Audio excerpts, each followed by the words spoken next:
datang Prof Hardin. Apa kabar, Prof? Aduh, luar biasa. Terima kasih. Gimana kabar, Pak Suci? Luar biasa juga, Prof. Terima kasih. Sama, makasih juga nih diundang lagi. Nah, Prof, pada episode kali ini kita akan membahas seputar mie instan nih, Prof. Iya. Topik yang banyak dicari ya, Prof. Oh, iya? Cukup banyak dicari juga, cukup banyak diminati juga sama orang-orang. Makanan favorit, salah satu makanan Iya, favorit. salah satu makanan favorit.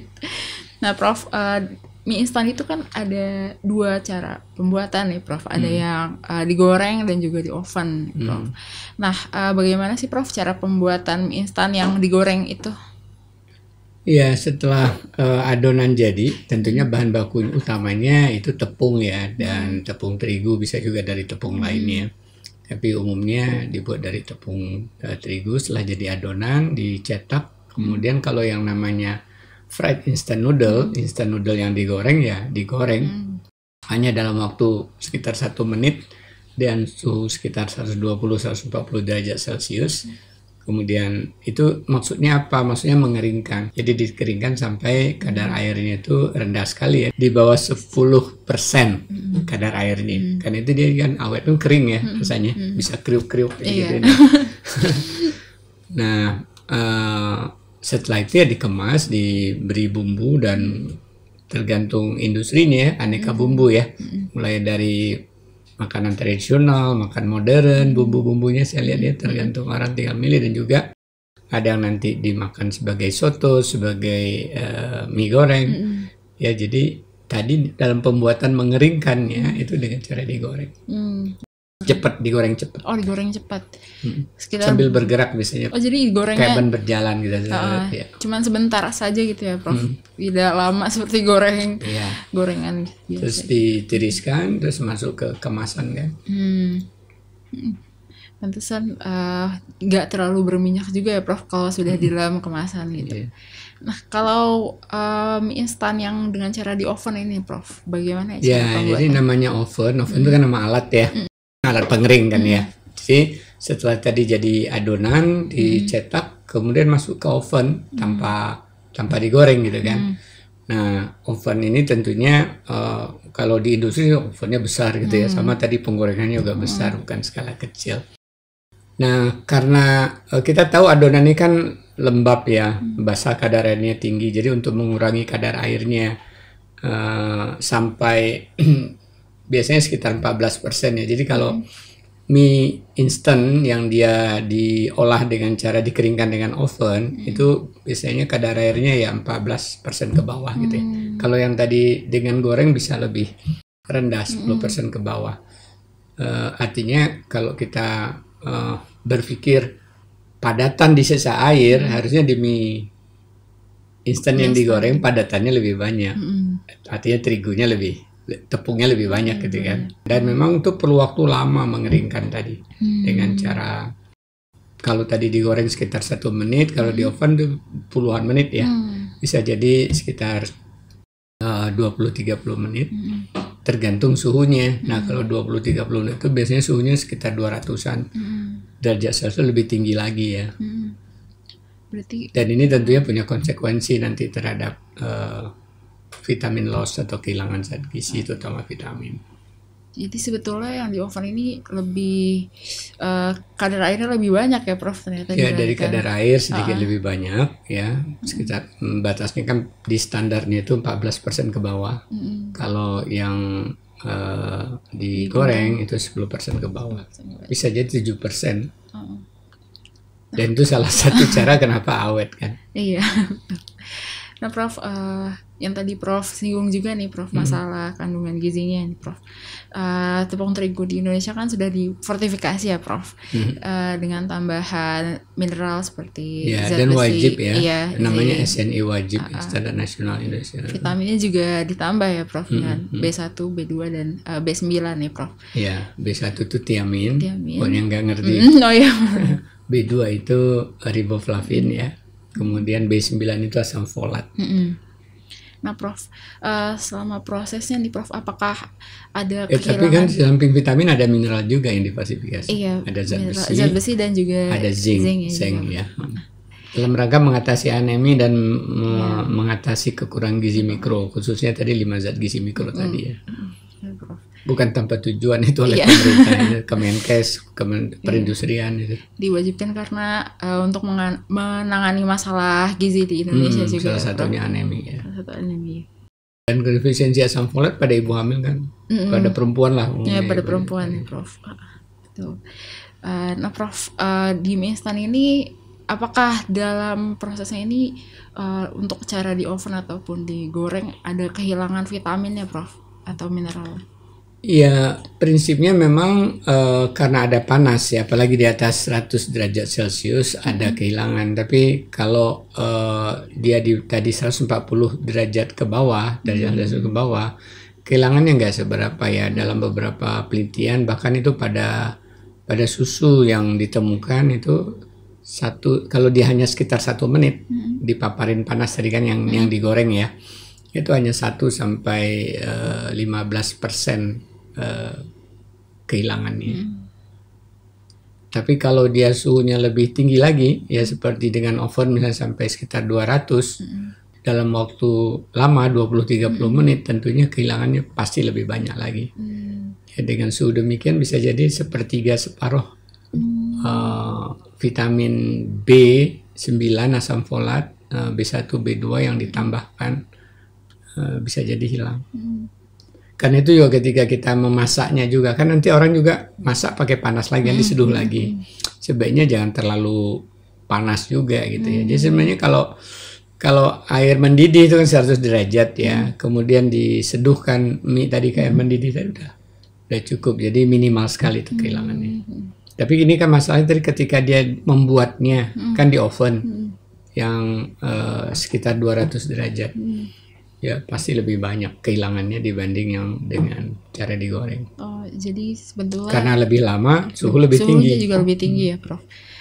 Dua faktor itu yang menyebabkan salah satu. Ya detailnya saya kira ini hal yang menarik buat teman-teman rencana tesis atau skripsi ya. Detailnya dengan berbagai kondisi gitu. Iya, boleh dijadikan penelitian juga. Dan bagaimana cara mereduce-nya juga. Iya. Kalau untuk sekarang ini buktinya bahwa yang oven ini kehilangan lebih banyak ya, Prof. Untuk vitaminnya. Kalau mineral sih relatif enggak ya. Tapi kalau jadi pasti ada penurunan zat gizi, tapi tergantung dengan prosesnya juga ya, Prof. Kalau kalau suhunya lebih tinggi justru malah untuk vitamin yang diunggulkan ya. Kan sayang banget ya pemerintah udah mewajibkan itu ditambahkan vitamin B1, tiamin, B2 riboflavin, B9 asam folat untuk mengatasi masalah gizi. Terus karena ulah pemanasan jadi orang jadi nggak tahu ya bahwa tujuan baik pemerintah jadi terganggu gitu kan. Makanya itu disarankan juga, Prof, untuk ada pendampingnya gitu misalnya. Nah iya, jadi tuh kembali nanti terakhir cara makannya. Apapun sebenarnya kita perlu beragam. Jadi namanya makanan yang sehat itu nggak bisa dinilai dari satu jenis pangan tunggal. Regulasi Badan POM juga gitu. Hanya air susu ibu yang satu tunggal bisa memenuhi ketika itu juga usia sebelum 6 bulan ya. Kalau udah usia bertahun-tahun begini nggak bisa. Jadi sehat itu ketika kita nilai dalam sehari dengan beragam makanan yang selalu ada unsur makanan pokok, lauk pauk, sayur, buah, minuman. Jadi jangan lupa didampingi dengan zat gizi yang lengkap juga, Prof, dari makanan yang lain juga selain. Ya kembali ke konsep gizi seimbang, cara makan itu salah satu, mie instan salah satu bagian dalam rangka memenuhi gizi seimbang tadi. Tapi perlu dimakan dengan sayur, bahkan setelah itu mau makan buah, kemudian ditambahkan telur, lauk. Ya paling gampang memang kalau saya makan mie goreng itu pakai telur. Paling gampang, ditambah dengan ketimun, tomat. Tapi ketimun tomatnya jangan hanya sekedar dipotong kecil-kecil gitu. Kalau saya at least 1 buah tomat, 1 buah ketimun. Bahkan kadang-kadang sekarang ketimun Jepang itu enak banget gitu ya, bisa 2-3 untuk 1 porsi mie goreng saya. Mie goreng favorit saya sejak kecil. Saya juga sih. sama suka mie goreng sih. Dan ini mie goreng dalam arti mie yang cara masaknya memang goreng, bukan dia soto gitu ya, saya maksud tadi. Dan ketika kembali pada cara membuatnya kan tadi ada oven, ada yang digoreng. Enaknya juga kalau buat saya itu beda gitu. Karena ya bagaimanapun saya masih butuh lemak gitu ya. Eh, memang di mie cara buat mie instan goreng dibanding mie instan yang dibuat dengan cara oven, tadi kan perbedaan kadar air tinggi di oven, tapi kadar lemaknya rendah di oven, kadar lemak di goreng lebih tinggi ya, sekitar 4% yang oven, sekitar 15-20% yang ada. Dalam arti gram ya. Dalam arti gram, sekitar 4 gram, sekitar 15-20 gram lemak. Dan kebutuhan harian kita kan sekitar 60-70 gram lemak ya. So gak masalah, apalagi buat orang yang membutuhkan ya. Kalau nggak cepat keriput juga kan.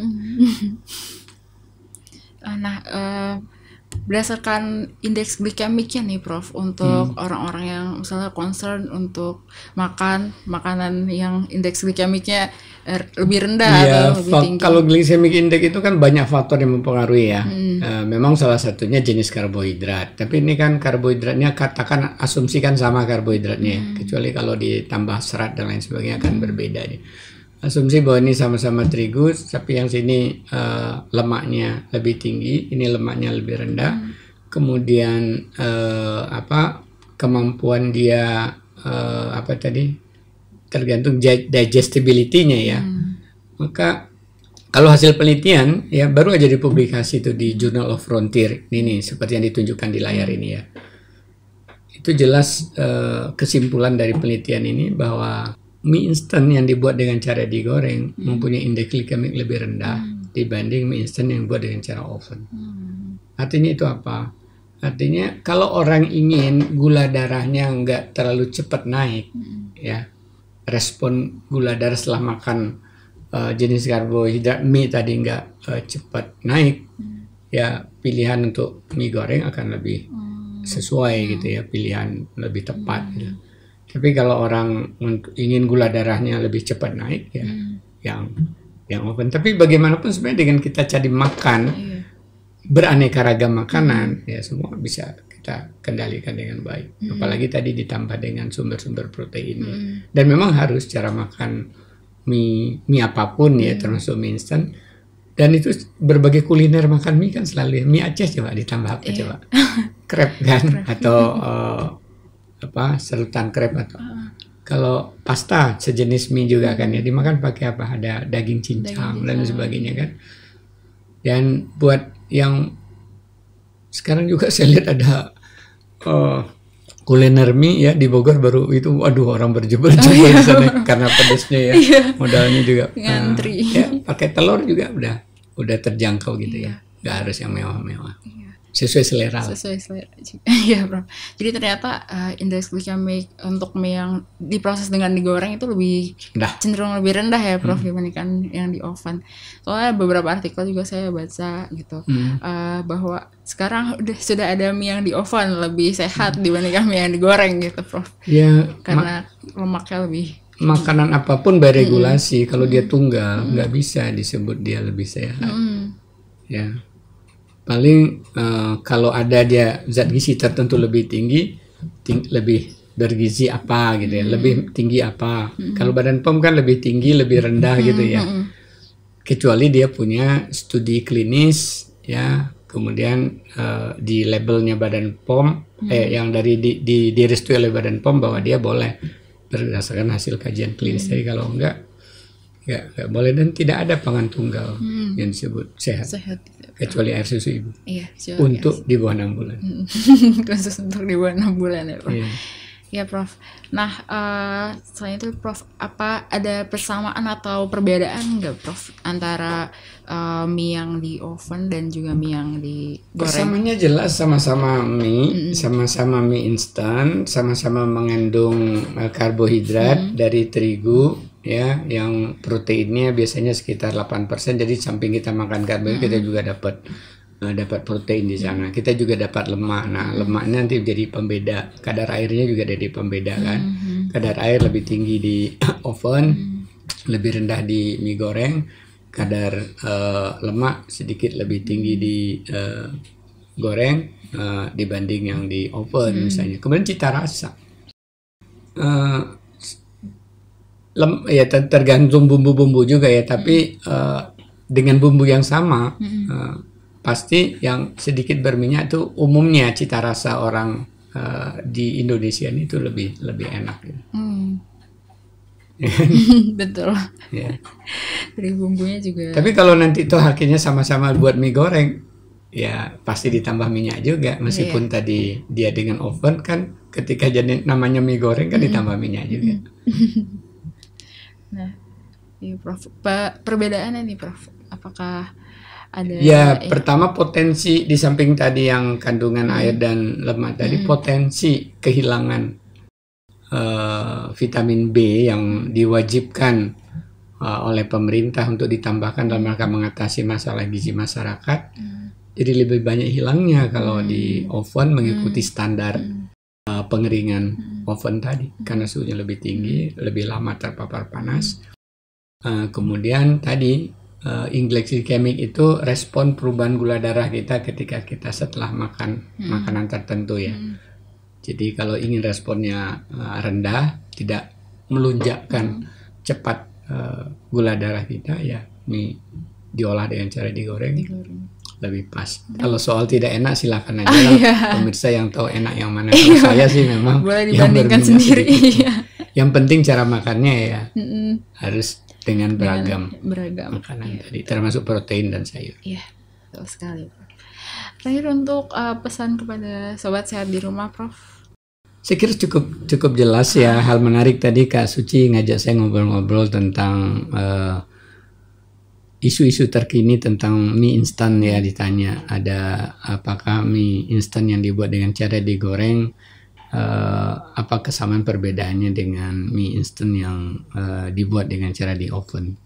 Ya jelas sekali ada, karena di Indonesia ini terigu tadi difortifikasi dan diharapkan jadi sumber ada zat besi dan zinc, dan lebih khusus lagi ya ada vitamin B1, B2 dan asam folat B9 yang penting untuk perbaikan gizi masyarakat. Nah ini harusnya tidak terlalu menggunakan panas yang tinggi ya, sehingga kehilangannya relatif nggak banyak. Kalau kehilangan 1-10% saya pikir itu hal yang biasa, tapi kalau suhunya sampai 200-an dan lama pemanasannya di oven bisa berisiko banyak kehilangan.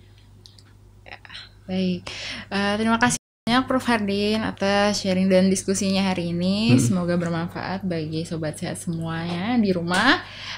Baik, sampai jumpa pada episode Lini Podcast selanjutnya. Tetap jaga kesehatan. Sampai jumpa.